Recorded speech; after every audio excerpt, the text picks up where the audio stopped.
Mayroon ding magasin para sa kongregasyon sa buong mundo na may pamagat na God's message. Kilala rin sa dating tawag na pasuko. Ang God's message ay naipiprinta sa Tagalog at Ingles na edisyon. Mayroong mga edisyon na pareho.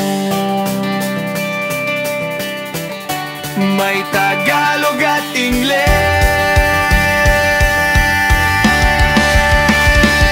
Ang magasin na ito ay binubuo ng mga liham sa editor, balita sa mga lokal sa buong mundo. Religyosong tula at mga artikulo hinggil sa pananampalatayang pang Iglesia ni Cristo. Direktoryo ng mga lokal sa labas ng Pilipinas at nagpapalabas din ng mga ngatala. Talabas ng mga serbisyong pagsamba.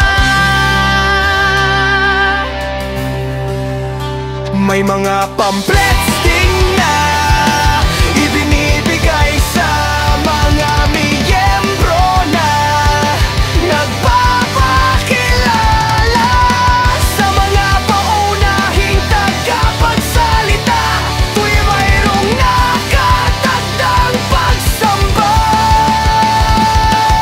Mayroon ding gawaing naglalayo ng pagtulong sa mahihirap.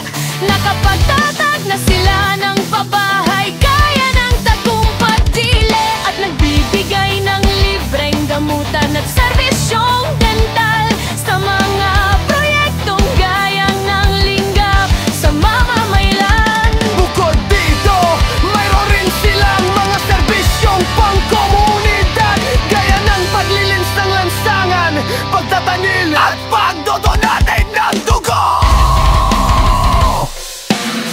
At pagdodonate ng dugo. At pagdodonate ng dugo.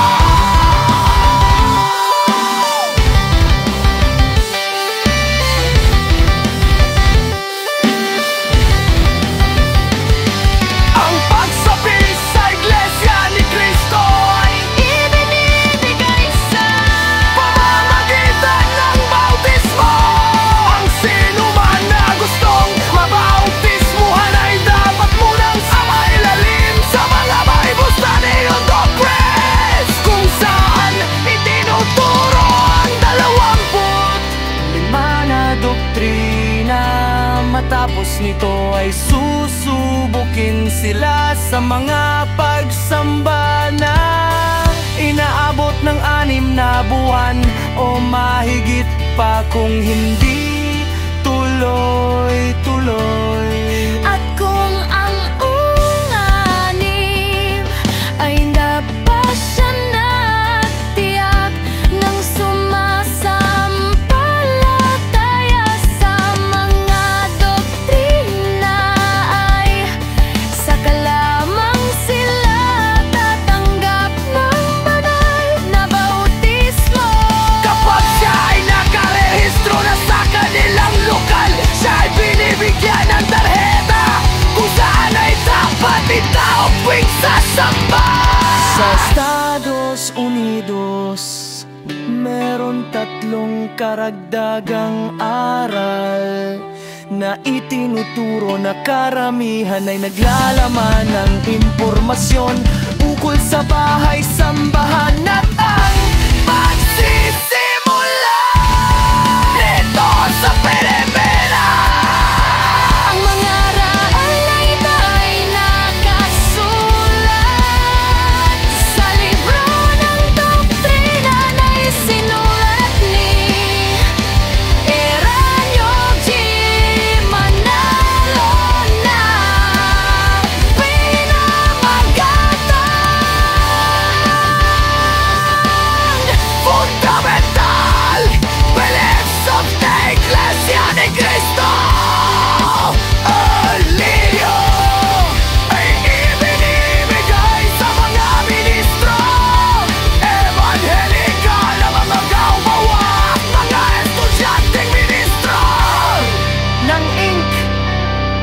bawat aral ay madalas na nagtatagal ng kalahati hanggang isang oras.